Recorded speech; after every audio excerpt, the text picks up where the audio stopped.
എല്ലാവർക്കും നമസ്കാരം. ഞാൻ സരിതാ മഹേശ്വരൻ. ഇന്ന് ശ്രീകൃഷ്ണവിലാസ മഹാകാവ്യത്തിൻ്റെ 7ാമത്തെ സർഗത്തിലെ 5ഉം 6ഉം ശ്ലോകങ്ങളാണ് നമ്മൾ പഠിക്കുന്നത്. 2 ശ്ലോകങ്ങളിലും വസന്തമാലിക വൃത്തം തന്നെയാണുള്ളത്. ഭഗവാൻ പതുക്കെ പതുക്കെ വളർന്ന്, അതായത് ബാലഭാവമൊക്കെ ത്യജിച്ചു എന്നാണല്ലോ പറഞ്ഞത്. ഇനി സ്ത്രീകളുമായിട്ടുള്ള വേഴ്ചകളെ പറ്റിയിട്ടൊക്കെയാണ് അടുത്തതായിട്ട് വർണ്ണിക്കാൻ പോണത്. നമുക്കാദ്യം 5ാമത്തെ ശ്ലോകം നോക്കാം. പരമാസ്തപുരേവ മുഗ്ധഭാവം പ്രഥയന്നേവ സസന്നിധൗ ജനാനാം വിജനേതു വിലാസിനീഷു തസ്യ വ്യസൃജന്നാർജവമീക്ഷണോക്തിഹാസ. ആദ്യം പദച്ഛേദം പറയാം. പരം ആസ്ത പുരാ ഇവ മുഗ്ധഭാവം പ്രഥയൻ ഇവ സന്നിധൗ ജനാനാം വിജനേ തു വിലാസിനീഷു തസ്യ വ്യസൃജൻ ആർജവം ഈക്ഷണോക്തിഹാസാഃ. എന്തൊക്കെയാണ് ഉണ്ടായത് എന്ന് പറയാണ്. ശ്രീകൃഷ്ണൻ എല്ലാവരുടെ മുമ്പിൽ എങ്ങനെയൊക്കെയാണ് പെരുമാറിയിരുന്നത് എന്നുള്ളതാണ് വർണ്ണിക്കുന്നത്. കൃഷ്ണന് സ്വതസിദ്ധമായിട്ടുള്ളൊരു മുഗ്ധഭാവമുണ്ട്. അത് എല്ലാവരും ഉള്ളപ്പോൾ പ്രദർശിപ്പിച്ചിരുന്നു. അതാണ് ഇവിടെ പറയണത്. ജനാനാം സന്നിധൗ കൃഷ്ണ ജനാനാം സന്നിധൗ. ആ കൃഷ്ണൻ എല്ലാവരും നിൽക്കുമ്പോൾ, ജനങ്ങളുടെ, മറ്റ് ഗോപന്മാരുടെയും ഗോപസ്ത്രീകളുടെയും ഒക്കെ മുമ്പിൽ വെച്ച്, ആ സമയത്ത് എല്ലാവരും കൂടി നിൽക്കുമ്പോൾ പുരേവ എന്ന് പറഞ്ഞാൽ പുരാ ഇവ, മുമ്പത്തെ പോലെ തന്നെ, പ്രാഗിവ, അതായത് ഈ ചെറുപ്പം, അതായത് യൗവനാവസ്ഥ വരണതിന് മുമ്പ് ഉണ്ടായിരുന്നത് എങ്ങനെയാണോ അങ്ങനെ തന്നെ. അതാണ് പുരേവ മുഗ്ധഭാവം പ്രഥയൻ ഇവ. മുഗ്ധഭാവത്തെ പ്രദർശിപ്പിക്കുകയാണെന്ന പോലെ, അതായത് സകല ജനങ്ങളും നോക്കി നിൽക്കുമ്പോൾ താനൊരു സ്ത്രീ ലംബടനാണെന്നോ അല്ലെങ്കിൽ സ്ത്രീകളോട് വളരെയധികം താല്പര്യമുള്ള ആളാണ് എന്നൊന്നും തോന്നാതിരിക്കാൻ വേണ്ടിയിട്ട് നല്ലവണ്ണം ശ്രദ്ധിച്ചിട്ടാണ് പെരുമാറിയത്. അതുകൊണ്ടാണ് പറയണത്, പണ്ടത്തെ പോലെ തന്നെയുള്ള ഒരു മുഗ്ധഭാവം, എല്ലാവരെയും തന്നിലേക്ക് ആകർഷിക്കത്തക്കതായിട്ടുള്ള ഒരു കഴിവുണ്ടല്ലോ ശ്രീകൃഷ്ണന്. അത് ആണായാലും വേണ്ടില്ല, പെണ്ണായാലും വേണ്ടില്ല, ഏത് തരക്കാരായാലും വേണ്ടില്ല, അവരെയൊക്കെ തന്നിലേക്ക് ആകർഷിക്കുന്നത് പോലെയുള്ളതായ, എല്ലാവരെയും മോഹിപ്പിക്കത്തക്കതായിട്ടുള്ള ഒരു ഭാവം, മുഗ്ധഭാവം പ്രഥയൻ ഇവ. അങ്ങനെയുള്ളൊരു ഭാവം പ്രകടിപ്പിച്ചുകൊണ്ട്, വളരെ ഞാനൊരു നല്ല കുട്ടിയാണ്, ഞാൻ എല്ലാവരുടെയും കണ്ണിലുണ്ണിയാണ് എന്നുള്ളൊരു ഭാവത്തോടു കൂടിയിട്ട് പരം ആസ്ത, അങ്ങനെ ഒരു അവസ്ഥയിലാണ് ഇരുന്നത് എല്ലാവരുടെ മുമ്പിലും. സാധാരണ എല്ലാവരും കൂടിയിരിക്കുമ്പോൾ, അവിടെ പുരുഷന്മാരെ, സ്ത്രീകളെ, കുട്ടികളെ, അച്ഛൻ, അമ്മ എല്ലാവരും കൂടിയിരിക്കുമ്പോൾ ശ്രീകൃഷ്ണൻ പച്ച മലയാളത്തിൽ പറയുകയാണെങ്കിൽ വളരെ മാന്യനായിരുന്നു. അങ്ങനെ അല്ലാത്ത സമയത്ത്, അതായത് ആൾക്കാരൊന്നും, സാധാരണക്കാരൊന്നും ഇല്ലാതെ സ്ത്രീകൾ മാത്രമായിരിക്കുമ്പോഴത്തെ കാര്യമാണല്ലോ പറയാൻ പോണത്. ആ സമയത്ത് എന്തായിരുന്നു എന്ന് പറയാണ്.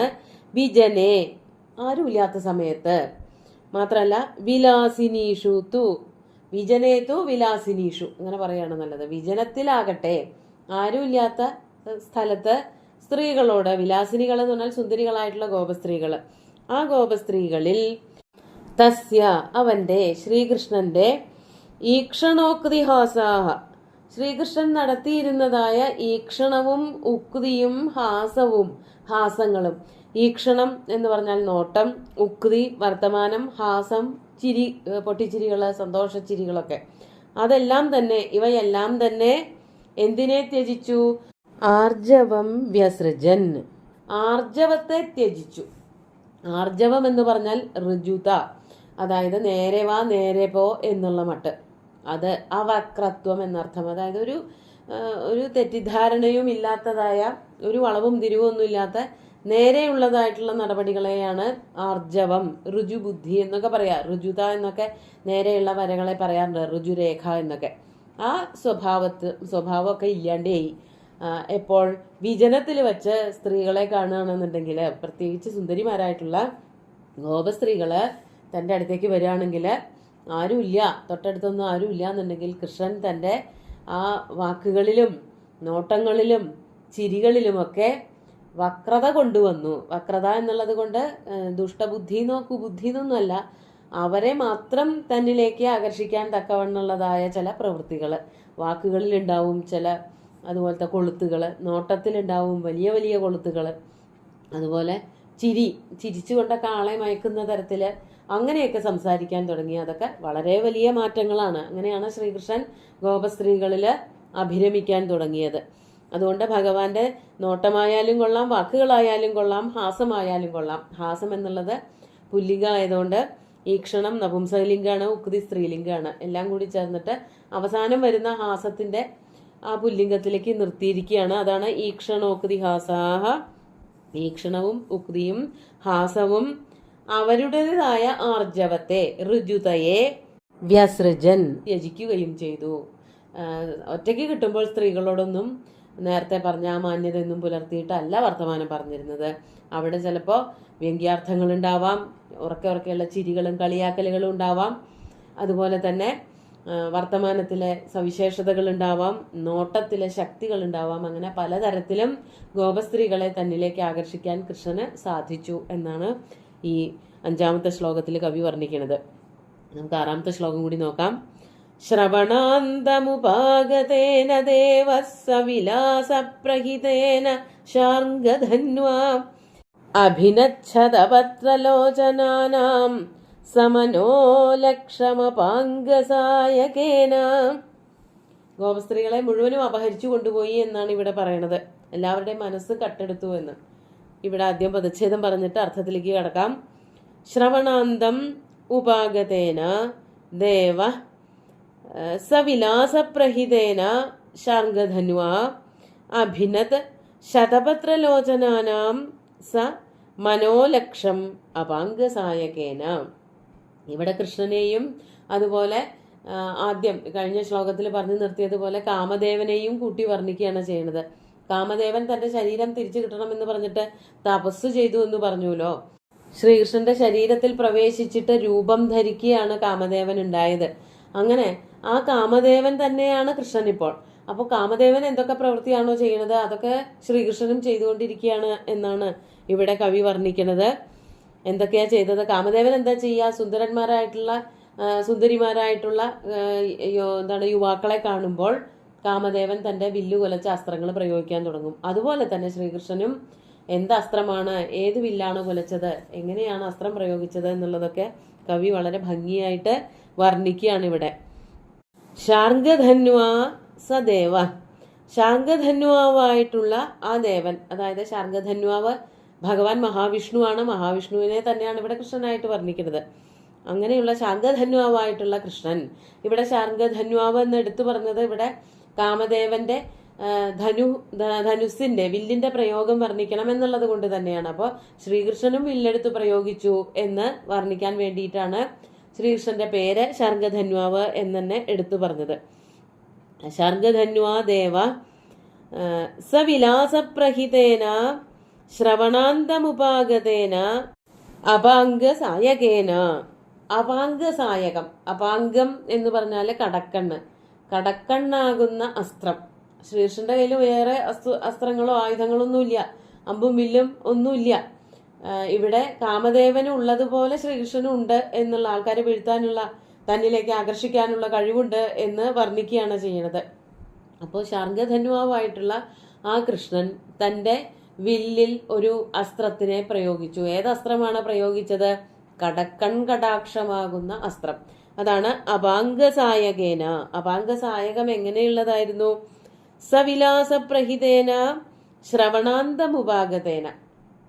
ശ്രവണാന്തമുപാഗത, ശ്രവണാന്തം ചെവി വരെ നീണ്ട് കിടക്കുന്നതായ അപാംഗം. കണ്ണങ്ങനെയാണല്ലോ. ഭഗവാന്റെ കണ്ണിനെ പറ്റി കഴിഞ്ഞ ദിവസം അങ്ങനെയാ വർണ്ണിച്ചത്, ചെവി വരെ നീണ്ടിട്ടുണ്ട്, വലിയ കണ്ണാണ് എന്ന്. അപ്പൊ അതിനെ തന്നെയാണ് അസ്ത്രമായിട്ട് ഇവിടെ കവി പറയണത്. അപ്പോൾ ചെവിയോളം നീണ്ടു കിടക്കുന്ന വലിയ കണ്ണ്, ആ കണ്ണിലൂടെയുള്ള നോട്ടത്തിനെയാണ് ശ്രീകൃഷ്ണൻ ഗോപസ്ത്രീകളുടെ ശരീരത്തിലേക്ക് അമ്പായിട്ട് അയച്ചത്. കാമദേവനും അങ്ങനെ തന്നെയാണ്. അമ്പ് അയക്കുമ്പോൾ അതിങ്ങനെ അമ്പ് വലിച്ചു വിടുമ്പോൾ അത് കണ്ണ് വരെ, വലത്തെ കൈകൊണ്ട് അസ്ത്രം പിടിച്ചിങ്ങനെ വലിക്കുമ്പോൾ കണ്ണിന്റെ പിന്നാമ്പുറത്തേക്ക്, അതായത് ഈ ചെവി വരെ ഇങ്ങനെ വലിച്ചു പിടിക്കും. എന്നിട്ടാണ് അസ്ത്രം അയക്കുക.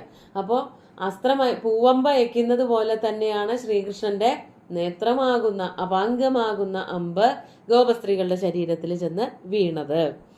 അതുപോലെ തന്നെ അത് എങ്ങനെയാ വീണത്, എങ്ങനെയാ പറഞ്ഞയച്ചത്? അതിനെ വിലാസ സവിലാസപ്രഹിതേന, വളരെ ഭംഗിയായിട്ട് വളരെ മനോഹരമായിട്ട് അയച്ചതാണ്. എങ്ങനെയെങ്കിലും ചെന്ന് വീണോട്ടെ എന്ന് വിചാരിച്ചിട്ട് ഒരു അമ്പ അയച്ചതൊന്നുമല്ല, എങ്ങനെയെങ്കിലും നോക്കാമെന്ന് കരുതിയിട്ട് നോക്കണതുമല്ല, വീഴ്ത്താൻ വേണ്ടി തന്നെ, തന്നിലേക്ക് ആകർഷിക്കാൻ വേണ്ടി തന്നെ നോക്കുന്ന വളരെ ലക്ഷ്യത്തോടു കൂടിയിട്ടുള്ളതായ നോട്ടം. അതാണ് സവിലാസപ്രഹിതേന ശ്രവണാന്തമുപാഗതേന അപാംഗസായകേന ശതപത്രലോചനാനാം മനോലക്ഷം അഭിനത്.